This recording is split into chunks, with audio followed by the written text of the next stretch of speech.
इश्क मोहब्बत के अंदर एक नाम है हजरत सैयदना उवैस करनी का। हम उनको इश्क मोहब्बत का इमाम कहते हैं। मैं वाकया नहीं बयान करूंगा, सिर्फ इशारा दूंगा। तफसील के साथ में हजरत उवैस करनी की जिंदगी कभी पढ़ चुका हूं, लेकिन आपसे पूछता हूं, अंदाजा फरमाए उवैस करनी के लिए एक तरफ दीदार रसूल है, यानी हुजूर का दीदार है, और दूसरी तरफ माँ की खिदमत है। उवैस करनी ने हुजूर का दीदार नहीं किया, बल्कि माँ की खिदमत की, क्योंकि हजरत उवैस जानते थे कि दीदार के बगैर भी कोई आशिक हो सकता है, दीदार के बगैर भी कोई आशिक हो सकता है, लेकिन नाफरमान होकर कोई सच्चा आशिक नहीं हो सकता। इसलिए आपने माँ की खिदमत को तरजीह दी। जब माँ की खिदमत को तरजीह दी तो सिला क्या मिला? सिला ये मिला कि अल्लाह के रसूल अपना नुमाइंदा भेजकर उवैस के पास कहलवाते हैं कि उवैस से कहना कि वो मेरी उम्मत के लिए मगफिरत की दुआ करे। जाने दुआ जिससे दुआ करवा रहे हैं वो उवैस करनी है, और उम्मत को हजरत उवैस करनी की शान बता रहे हैं। क्यों क्यों? और फिर पूछा गया उवैस करनी को ये मर्तबा क्यों मिला? तो फरमाया माँ की खिदमत की वजह से। आज आशिक रसूल कहलाने वाले मेरे भाई मुझे बताएं, कितने लोग माँ की खिदमत करते? अपने आप में डूब के सोचो, कितने लोग माँ की खिदमत करते? कितने लोग अपने अब्बा की खिदमत करते हैं? बहुत माजरत, अगर उलमा सादात मुकर्रिरों के हाथ चूमने की बात आए तो पूरा मजमा दौड़े, एक दूसरे को धक्का दे, मार पीट करे, सब करे, लेकिन जिस जज्बात के साथ तुम मुकर्रिरों के हाथ चूमते हो, उसी जज्बात के साथ क्या तुम अपनी माँ और अपने बाप के भी हाथ चूमते हो? बातें कड़वी है, लेकिन एक बात याद रखना, किसी भी मुकर्रिर के पैरों के नीचे तुम्हारी जन्नत नहीं है। बेशक, कितना भी बड़ा मुकर्रिर हो, कितना भी बड़ा मुकर्रिर हो, कितने भी बड़े टाइटल के साथ है, कितना भी कामयाब मुकर्रिर हो, कितना भी बड़ा पीर साहब, कितना भी बड़ा आलिम साहब, कितना भी बड़ा खतीब, कितना भी बड़ा अदीब, बताओ क्या हदीस है उनके लिए कि उनके पैरों के नीचे तुम्हारी जन्नत है? तुम्हारी जन्नत कहाँ है? तुम्हारी माओ के कदमों में। उसको तो बुड्ढी कहते हैं, उनको तो डोकरी डोकरा कहते हो। अगर वो कोई मशवरा दे दे तो चीख चिल्ला के कहते हो चुप रहो, तुम्हें क्या समझता है? यही है। यहाँ आकर हाथ बांध के खड़े रहते हो और अपने माँ बाप को आंखें दिखाते हो। यही इश्क रसूल है हमारे पास, यही मोहब्बत रसूल है। बहुत सारे जालिम तो ऐसे कि जिन लोगों ने अपने माँ बाप को छोड़ करके ससुराल बसा लिया, माँ बाप की खबर भी नहीं है, माँ बाप भीख मांग रहे हैं कि क्या कर रहे हैं, माँ बाप को खाना है कि नहीं है, कोई फिक्र नहीं है। और हम आशिक रसूल है। अल्लाह के बंदो, ये इश्क मुस्तफा नहीं, उवैस करनी ने बताया। एक तरफ दीदार रसूल कितनी बड़ी चीज है, कभी सोचा? कभी सोचा? अरे दीदार करने से सहाबी बनता इंसान, सहाबी। मगर हजरत उवैस करनी ने माँ के कहने पे दीदार रसूल को नहीं गए माँ के कहने पे, और हमें बताया एक वफादार आशिक क्या होता है।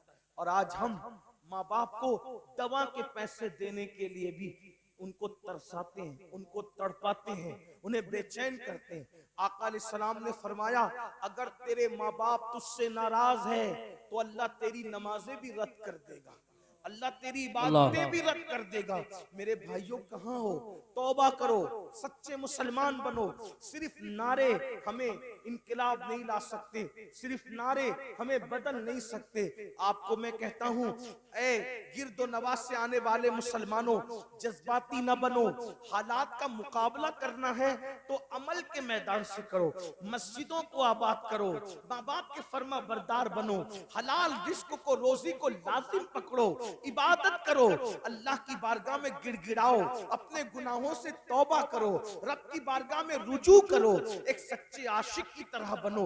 आइए बात को इख्तिताम की तरफ पहुंचाते हुए, जब दिल में इश्क आता है तो गुनाह की नफरत कैसे पैदा होती है, जब दिल में मोहब्बत रसूल आती है तो गुनाह की नफरत कैसे पैदा होती है। हजारों वाकयात तारीख में मौजूद है। दुनिया हमें इश्क रसूल की तरफ क्यों आने नहीं देना चाहती? इस इसलिए कि दुनिया जानती है जिस दिन ये आशिक बनेगा उस दिन ये हर गुनाह से छुटकारा पाएगा, उस दिन ये हर गुनाह से अपने आप को दूर कर लेगा, उस दिन ये हर बुराई से अपने आप को दूर कर लेगा। अल्लाह अकबर। आशिक बनेगा तो उसको पता चलेगा नमाज में मेरे महबूब की आंखों की ठंडक है, तो वो नमाज भी पढ़ेगा। हराम खाऊंगा, हुजूर के दिल को तकलीफ पहुंचेगी, तो वो हराम से भी बाज रहेगा। अल्लाह अकबर। झूठ बोलूंगा तो हुजूर के दिल को तकलीफ पहुंचेगी, वो झूठ से भी बाज रहेगा। आइए जो तारीख का बड़ा खूबसूरत सा वाकया है वो पेश करके अपनी बात पूरी कर लूं। किस तरीके से बदलता है आशिक, बस इश्क पैदा हो जाए, किस तरह से तब्दील होता है, किस तरह से उसकी जिंदगी में इनकलाब आता है, किस तरह से उसकी जिंदगी बदलती है। अल्लाह अकबर। कहते हैं मक्कतुल मुकर्रमा में एक जवान था, उस जवान को दुनिया फुजाला के नाम से पुकारती थी। फुजाला नाम का वो जवान, अल्लाह अकबर, बड़ा हंसमुख था। हंसमुख उसकी आदत थी, हंसी मजाक उसकी आदत थी, और वो लोगों से दिल लगी करता रहता था, हंसी मजाक करता रहता था। और अल्लाह अकबर, उसका हाल ये था कि एक लड़की मक्के में बड़ी खूबसूरत थी, उसका दिल उस लड़की से लग गया था। और जवानी थी, जवानी का शबाब था, जवानी का जोबन था, उसने लड़की से प्यार कर लिया, मोहब्बत कर लिया, और लड़की के इश्क में वो मुब्तला हो गया। जब लड़की के इश्क में मुब्तला हुआ तो उसकी आदत थी वो रोजाना एक मर्तबा दिन में काबतुल्लाह के तवाफ को जाता था। और फिर उसकी आदत ये थी जाते वक्त भी वो उस लड़की के साथ बैठकर हंसी मजाक करता था, और आते वक्त भी उस लड़की के साथ वो हंसी मजाक करता था। अल्लाह अकबर। एक दिन फुजाला का मुकद्दर उरूज पर था, ओज पर उसका मुकद्दर था। जाते वक्त खूब हंसी मजाक हुई, दीवार शिकन के कहे लगे, और उसके बाद जैसे ही फुजाला नाम के उस जवान ने हरमे काबा में कदम रखा, मताफे हरम में कदम रखा, तो उसने क्या देखा, एक खूबसूरत जवान है जो पूरे इन्हिमाक के साथ, खुशू व खुजू के साथ सर को झुकाकर तवाफे काबा में मसरूफ है। फुजाला ने गौर से देखा, तो गौर से देखने के बाद समझ में आया ये कोई और नहीं है, ये तो मुहम्मदुर रसूलुल्लाह है, ये तो मुस्तफा जाने रहमत है। इतना देखने के बाद उसके दिल में ख्याल आया कि अल्लाह अकबर, ये अकेले काबे का तवाफ कर रहे हैं और कोई नहीं देख रहा है। अगर मैं इनको इस वक्त कत्ल कर दूं तो मक्के वाले खुश होकर मुझे बहुत इनाम देंगे, मुझे माला माल कर देंगे। वो आया और आने के बाद हुजूर के साथ साथ चलने लगा। अल्लाह के रसूल सल्लल्लाहु अलैहि वसल्लम ने फुजाला की तरफ देखा। जरा गौर कीजिए, देखिए ये हुजूर की सीरत है, हुजूर की शान है, हुजूर की अखलाक है। जान को कत्ल करने के लिए आया है फुजाला।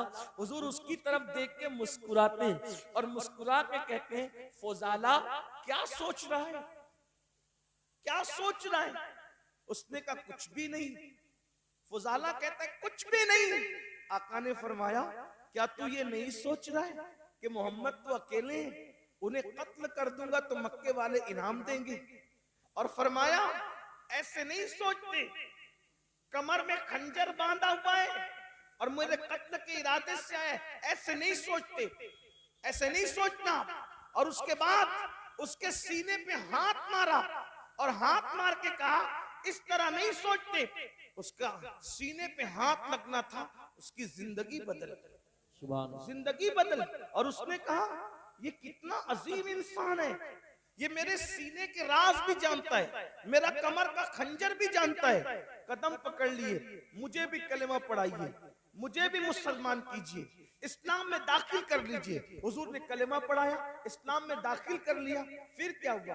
फुजाला ने कहा या रसूल अल्लाह, आप अब से थोड़ी देर पहले सबसे ज्यादा किसी से नफरत थी तो आप, और कलेमा पढ़ लिया हूं तो अब सबसे ज्यादा मेरा कोई महबूब है तो आप। सुभान अल्लाह। आपसे बड़ा अब मेरा कोई महबूब नहीं है, आपसे ज्यादा अब मैं किसी को नहीं चाहता। अब मेरी तमन्ना ये है, एक तवाफ आपके साथ करना चाहता हूं, अगर इजाजत हो तो। हुजूर एक तवाफ, और फुजाला हुजूर के साथ तवाफ करने लगे। फुजाला का मुकद्दर था क़यामत तक लोग तवाफ करेंगे, लेकिन फुजाला के तवाफ की शान ये थी, काबा है, काबे का काबा है और फुजाला है, यानी दो किबलों का तवाफ एक साथ हो रहा है। अगर आप इश्क मस्ती की नजर में देखें तो काबा और काबे का के साथ तवाफ काबा हो रहा है। जब तवाफ हो गया, फुजाला अपने घर की तरफ जाने लगे। अब फुजाला सहाबी हो गए, आशिक रसूल हो गए, घर की तरफ जाने लगे। आए थे तो लड़की से हंसी मजाक कहे वगैरह करके अब जा रहे आशिक बन के, सहाबी बन के। जैसे उस लड़की का घर आया, फुजाला का सर झुक गया। लड़की इंतजार कर रही थी खड़ी कि रोजाना आते भी मजाक होती थी, जाते भी होती थी। जाते तो हो गई, अब फुजाला आ रहा है, करता क्या है। तो जैसे ही फुजाला सर झुका करके जाने लगे, उस लड़की ने आवाज दी, फुजाला, ओ फुजाला, फुजाला इधर देखो। आपने वहीं खड़े होके कहा कि नहीं, अब मैं तेरे काम का नहीं रहा। फुजाला ने क्या कहा, अब मैं तेरे काम का नहीं रहा। उस लड़की ने कहा क्यों, मजाक ज्यादा हो गई, कोई तकलीफ हो गई, कुछ हो गया, बताओ, इजाला करें। तो क्या कहा, नहीं, जब तक के मेरे दिल में आमिना का लाल नहीं बसा था, मैं हर कसो नाकस से दिल लगा लेता था। लेकिन अब मेरे दिल में इश्क रसूल पैदा हो गया है, इसलिए अब मेरे दिल में किसी नाजायज मोहब्बत की जगह नहीं है। अब मैं तेरे काम का नहीं रह गया। अंदाजा फरमाए, जिंदगियों में यूं इनकलाब आया है। आपसे मैं पूछता हूं, हम तो पैदाइशी मुसलमान है, पैदाइशी आशिक रसूल है, हमने तो लोरियां भी सुनी है नातों में। आप बताएं फिर हमारे दिलों में नाजायज मोहब्बतें क्यों हैं, गुनाहों की मोहब्बतें क्यों हैं। वजह सिर्फ ये है, हम रस्मी और इस्मी आशिक रसूल है, हमें हकीकी आशिक रसूल बनने की जरूरत है। मेरे भाइयों, मुझे बताओ ना, आखिर वो कैसा आशिक होगा जो अपने नबी के दिल को तकलीफ पहुंचाएगा, अपने महबूब के दिल को तकलीफ पहुंचाएगा। वो रसूल जो पूरी पूरी रात हमारे लिए दुआएं करते हैं, आज हम उस रसूल की नाफरमानी कर रहे हैं, उनकी बात नहीं मान रहे। मुसलमानों बताओ, अल्लाह के रसूल के दिल पे क्या गुजरती होगी। ये मेरी माएं और बहनें मौजूद हैं, ये बहनें बगैर दुपट्टे के घर से निकलती हैं, हुजूर के दिल पे क्या गुजरती होगी। ये बहनें नमाजें नहीं पढ़ती है, सीरियल देखती है, फिल्में देखती है। मर्दों के साथ अगर अल्लाह ने दौलत दे दी है तो पार्कों में घूमने के लिए बेपर्दा जाती है। बताओ तो सही, ये दीन का गुलशन कितनी मेहनतों से सजाया गया है, ये दीन का गुलशन कितनी कुर्बानियां दी गई है। जब ये दीन का गुलशन सजा है, अगर आज मुसलमान इस एहसास से आरी हो जाए तो बताइए फिर मुसीबतें नहीं तो क्या, फिर तकलीफें नहीं तो क्या, फिर अल्लाह अकबर तबाही नहीं तो क्या, फिर बर्बादी नहीं तो क्या। याद रखिए, अपने नबी से सच्चे दिल से जुड़िए। जो रसूलुल्लाह से सच्ची मोहब्बत करता है वो कसरत से अपने नबी का जिक्र करता है, उसकी पहली निशानी है वो कसरत से अपने नबी का जिक्र करता है। बताइए क्या हम अपने आका का जिक्र कसरत से करते हैं? अरे कसरत तो जाने दीजिए, कई कई दिन हो जाते हैं हम कलमा भी नहीं पढ़ पाते। बताइए ये हाल है, पूरी पूरी जिंदगी कुरान को हाथ भी नहीं लगाते। मेरे भाइयों, कैसे मुसलमान हो आप? ये सोचते हो हम मुसलमान हैं इसलिए हम पर मुसीबतें आ रही है। हम मुसलमान इसलिए मुसीबत नहीं आ रही है, हम सच्चे मुसलमान नहीं है इसलिए मुसीबत आ रही है। मेरे भाइयों, हमें जेल भरने की तहरीकें शुरू करने की जरूरत इसलिए पेश आ रही है कि हमने मस्जिदें भरने की कोशिश नहीं की। अगर हमने मस्जिदें भरने की कोशिश की होती तो हमें ये दिन देखने ही नहीं पड़ते। अगर हमने मस्जिदें भर दी होती तो हमें ये दिन देखने ही नहीं पड़ते। अल्लाह अकबर, सोचिए, गौर कीजिए, हम सारी चीजों का मामला इस्लाम के सर डालते हैं कि तकलीफ है तो इस्लाम की वजह से, मुसीबत है तो इस्लाम की वजह से, तकलीफें हैं तो इस्लाम की वजह से नहीं, अपने किरदार की वजह से सारी मुसीबतें हैं। इस्लाम तो आपको इज्जत देने आया था, इस्लाम ने किसी को जलील नहीं किया। इस्लाम तो इज्जत देने आया था, इस्लाम तो वकार देने आया था, इस्लाम तो शान देने आया था। एक नाम बता दो, बस बात खत्म करते हुए कह रहा हूं, इस मजमे में अगर कोई तारीख का तालिब इल्म है, कोई पढ़ा लिखा है, तो मैं उसको चैलेंज करता हूं, मजमे को नहीं नहीं पूरी दुनिया को चैलेंज करता हूं, एक नाम ऐसा बता दो जो सच्चा मुसलमान हुआ हो और इस्लाम की वजह से वो जलील हो गया हो। एक नाम मुझे बताओ, सिर्फ एक नाम मुझे बताओ जो इस्लाम की वजह से जलील हुआ हो। अल्लाह अकबर। आप तो बड़े मशहूर वाकयात सुनने के आदी है ना, आपको बहुत सारे वाकयात याद है ना, मुझे बताओ इस्लाम का दामन पकड़कर इस्लाम की वजह से कोई जलील हुआ हो तो बता दो। इस्लाम की वजह से कोई जलील नहीं हुआ। अगर इस्लाम की वजह से कोई जलील होता तो पहले नंबर पर मुसलमान होने वाले अबू बकर सिद्दीक जलील होते, लेकिन वो जलील नहीं हुए। उनको कितनी इज्जत मिली। अगर वो टाट पहन ले तो जिब्रील भी टाट पहनते नजर आते हैं और आसमान के फरिश्ते टाट पहनते नजर आते हैं।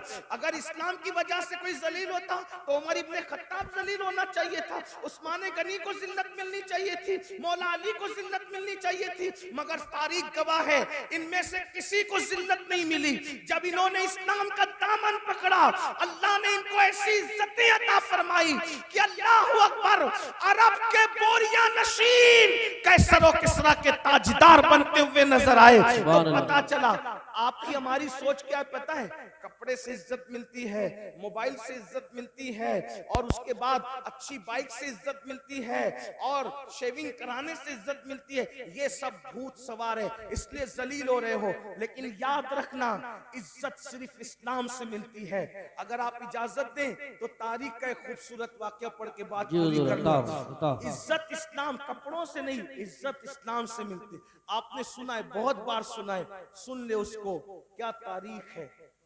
जब बैतुल मुकद्दस फतह करने के लिए लश्कर इस्लाम पहुंचा तो वहां के राहिब ने कहा कि हम तुम्हारे अमीर को चाबियां देंगे, बुलाओ तुम्हारे अमीर। अल मुख्तसर ये कि फारूक आजम को खत लिखा।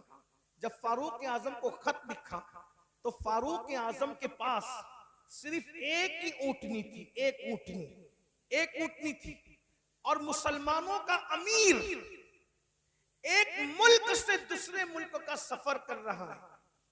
अमीरुल मोमिनीन, न कोई फौज है, न कोई हटो बचो वाला मामला है, कुछ नहीं, अकेला अमीर सफर कर रहा है और साथ में गुलाम है। खुद की एक ही ऊँटनी है और एक ऊँटनी के साथ सफर हो रहा है।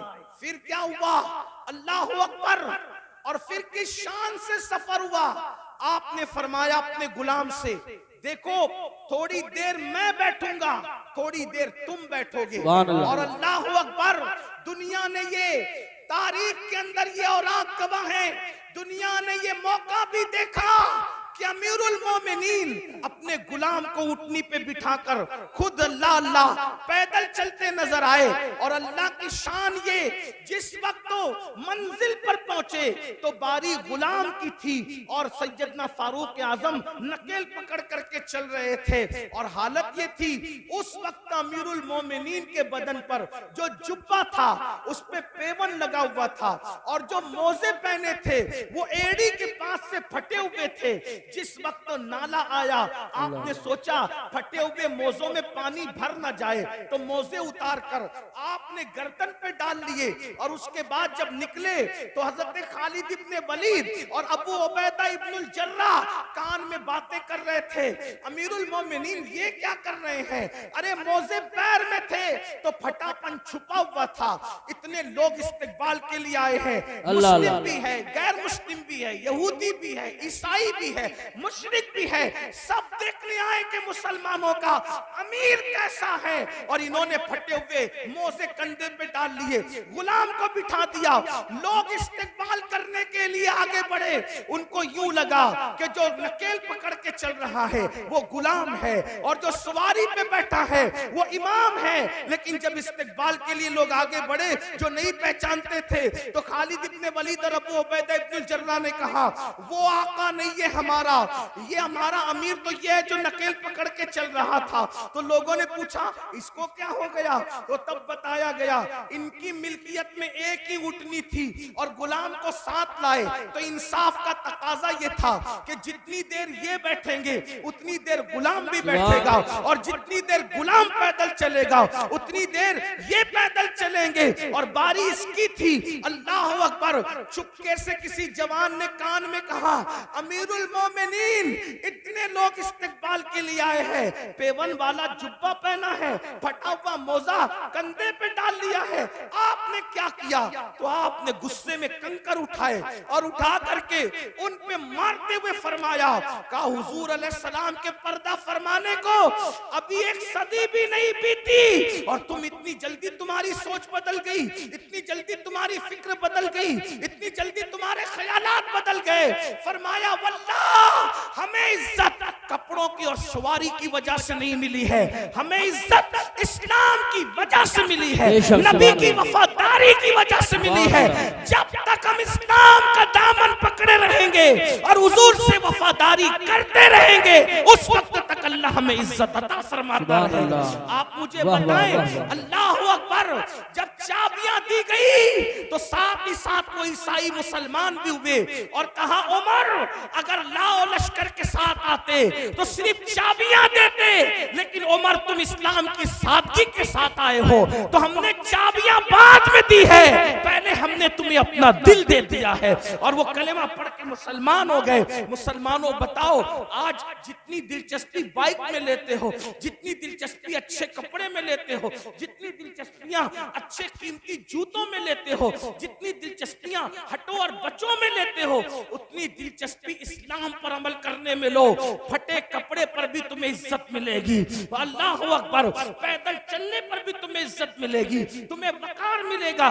गुर्बत के बावजूद भी दुनिया तुम्हारे कदमों में अपना सर रखने पे मजबूर हो जाएगी। अल्लाह अल्लाह, मुझे बताओ, सरकार गरीब नवाज के पास कौन सी दौलत थी, कौन सी हुकूमत थी, कौन सी ताकत थी, मगर खिलजी से लेकर अकबर आजम तक सब गरीब नवाज के कदमों में अपना सर रख करके बता रहे हैं, अल्लाह अकबर, बादशाह शान वाला नहीं होता, जिसके पास दीन होता है वो शान वाला होता है। इसलिए ये दिमाग से भूत निकाल दो, बैठ के पानी पिएंगे तो जलील होंगे, एयरपोर्ट पर नमाज पढ़ेंगे, सफर में नमाज पढ़ेंगे, अल्लाह अकबर, तो जलील होंगे। नहीं, मुसलमान सच्चे नहीं है इसलिए जलील हो रहे, और जमीन पे जलील हो रहे हो, जमीन के अंदर भी जलील होने के लिए तैयार रहो। इसलिए सच्चे मुसलमान बनो।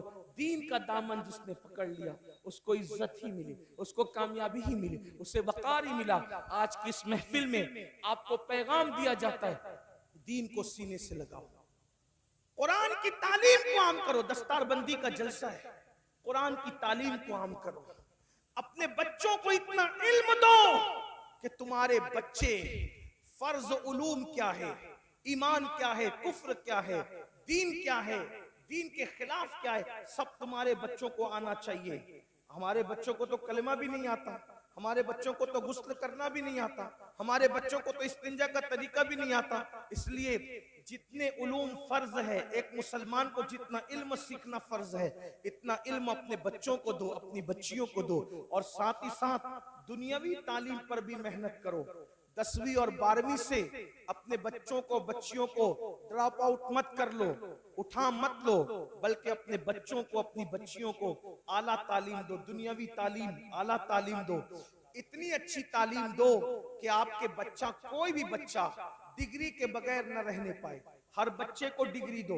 आप कहते हैं नौकरी नहीं मिलती, हम नौकरी के लिए बच्चों को नहीं पढ़ाते, हम अच्छा इंसान बनाने के लिए बच्चों को पढ़ाते हैं। अपने खर्चे कम करो, अपने अखराजात कम करो। हर महफिल का हमारा पैगाम ये है, इल्म पे मेहनत करो। और एक पैगाम ये भी है, शादियों में लाखों करोड़ों खर्च करने की बजाय वो लाखों रुपये जो वो स्कूल कॉलेजेस बनाने पे खर्च करो। मस्जिदों के मीनार बहुत ऊंचे बनाकर करोड़ों रुपया खर्च करने की बजाय वो करोड़ों रुपये तालीम गाहों पे खर्च करो। क्योंकि मस्जिद का ऊंचा मीनार हमारा कोई फायदा नहीं कर सकता, लेकिन अगर हमने तालीम गाहें मजबूत बनाई तो उससे अच्छे इंसान पैदा होंगे। हमारे यहाँ इमारतों की अहमियत नहीं है, हमारे यहाँ अच्छे इंसानों की अहमियत है। तो दानिशगाहें बनाओ। और मुसलमानों को अल्लाह ने इतनी दौलत से नवाजा है कि एक एक मुसलमान एक एक इदारा बना सकता है। बल्कि जो मालदार है, मैं तो उनको मशवरा देता हूँ कि 4 फैक्ट्री डालने की बजाय 3 फैक्ट्री डालो, और एक फैक्ट्री की बजाय एक अच्छा स्कूल बनाओ। क्योंकि स्कूल अच्छा बिजनेस भी है और अच्छी कौम की खिदमत भी है। ऐसा नहीं कि स्कूल से पैसा नहीं कमा सकते, स्कूल से भी आप पैसा कमा सकते हैं, लेकिन अच्छा क्या होगा कि तालीम भी आम होगी और आपका अच्छा बिजनेस भी होगा। बहुत मालदार लोग हैं आपके आसपास में, बहुत मालदार भाई। जलसे पर जब आप लोग लाखों रुपया खर्चा करते हो तो इमारतों पे क्यों नहीं खर्च कर सकते? मैं समझता हूं कि मुरादाबाद जिला में जितने जलसे होते हैं, अगर उसका साल का आप तखमीना निकाल लें तो अरबों रुपए जाएंगे, करोड़ों नहीं अरबों रुपए जाएंगे। मेरी अपनी मालूमात के मुताबिक कोई शब ऐसी नहीं गुजरती जब इतना बड़ा जलसा आपके यहाँ नहीं होता। रोज जलसे होते हैं, रोज होते हैं जलसे। तो आप लाखों रुपए जो जलसों पे खर्च करते हो, मैं ये नहीं कह रहा कि जलसे बंद कर दो, ऐसा नहीं, मेरी बात का बुरा मत मानना, गलत मतलब मत निकाल। जलसे करो, जलसे करो, लेकिन जलसे से ज्यादा अहमियत इमारतें बनाओ, तालीम को हम करो। लोग तालीम महंगी कर रहे हैं, तुम तालीम सस्ती करो ताकि अपने बच्चों को हर बंदा पढ़ा सके।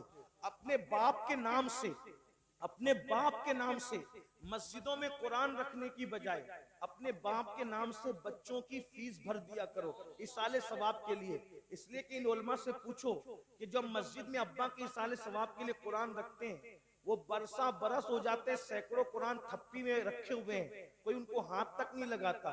मस्जिद के अंदर 10-20 कुरान के सिवा और ज्यादा कुरान की जरूरत नहीं है, इसलिए कि तिलावत करने वाले कितने हैं। बड़ी माजरत के साथ मैं किसी की बेइज्जती नहीं करने आया, लेकिन मेरे भाइयों दीनदार लोग भी मस्जिद में कुरान खोल के कुरान नहीं पढ़ते, ये हालात हैं।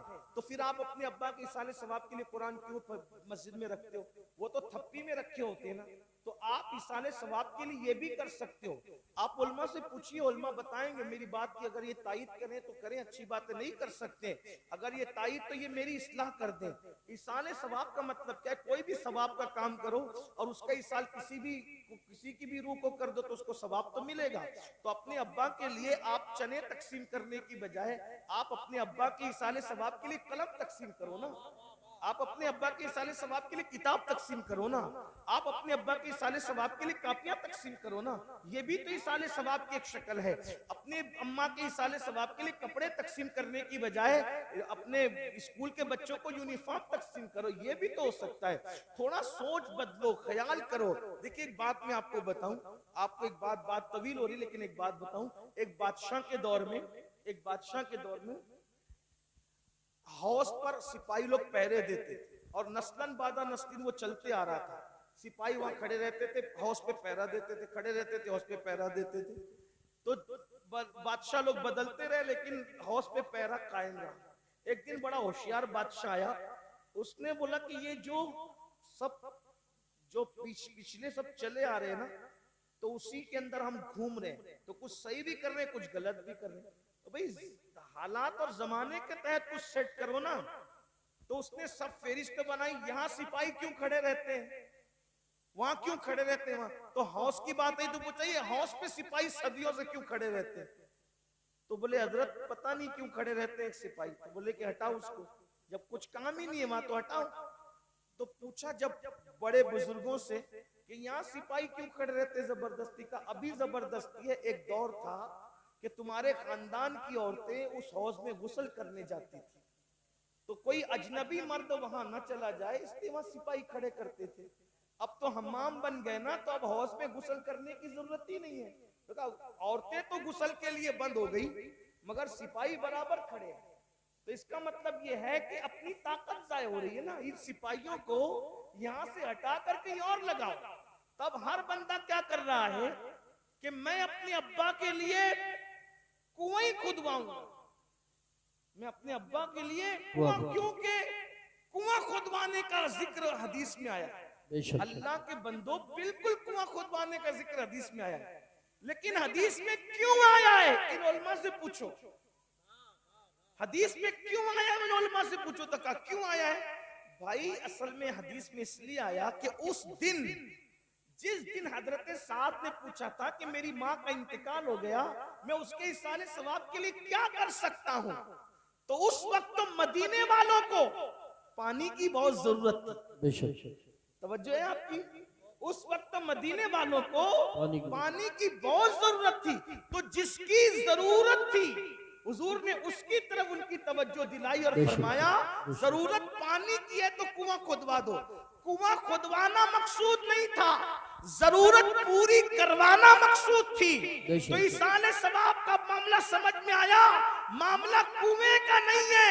हमें इशारा दिया गया अगर इसाले सवाब करना है तो कौम को जिसकी जरूरत है उसके जरिए से इसाले सवाब करो, ताकि तुम्हारे बाप दादाओं को सवाब भी मिल जाए और कौम की जरूरत भी पूरी हो जाए।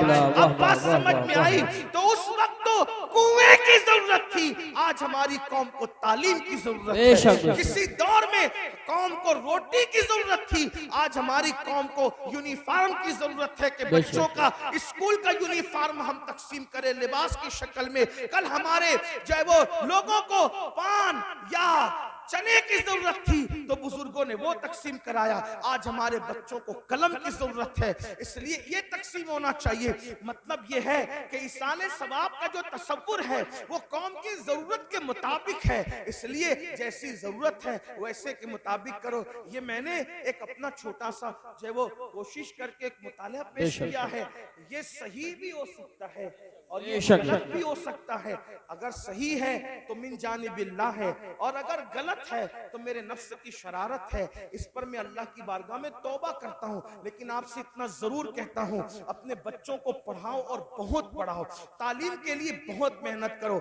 8 घंटा नहीं, अगर 16 घंटा मेहनत करना पड़े तो आप मेहनत करो, लेकिन किसी बच्चे को अनपढ़ मत रहने दो, जाहिल मत रहने दो, खूब पढ़ाओ। अगर लोगों के कंधे से कंधा मिलाकर जीना है, लोगों के कंधे से कंधा मिलाकर खड़े होना है, लोगों के साथ साथ चलना है, तालीम के बगैर नहीं चल सकते। तालीम हासिल करके लोगों की जरूरत बन जाओ, लोगों की जरूरत बन जाओ, लोगों के पीछे तुमको फिरना ना पड़े। इतनी सलाहियत पैदा कर लो लोग तुम्हारे पीछे पीछे फिरें, और कोशिश करोगे तो कोई मुश्किल नहीं है, कोई बईद नहीं है।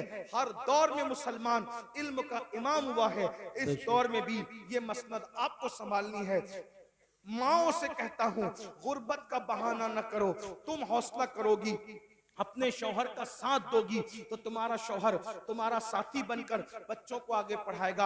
अल्लाह पाक से दुआ करता हूँ, अल्लाह सबसे पहले मुझे आप सबको अमल की तौफीक अता फरमाए। गुफ्तगू के दरमियान अगर कोई गलती हो तो अल्लाह पाक माफ फरमाए। अस्तगफिरुल्लाह रब्बी मिन कुल्ली ज़ंबिन व अतूबु इलैहि व मा अलैना इल्लल बलाग। अस्सलामु अलैकुम।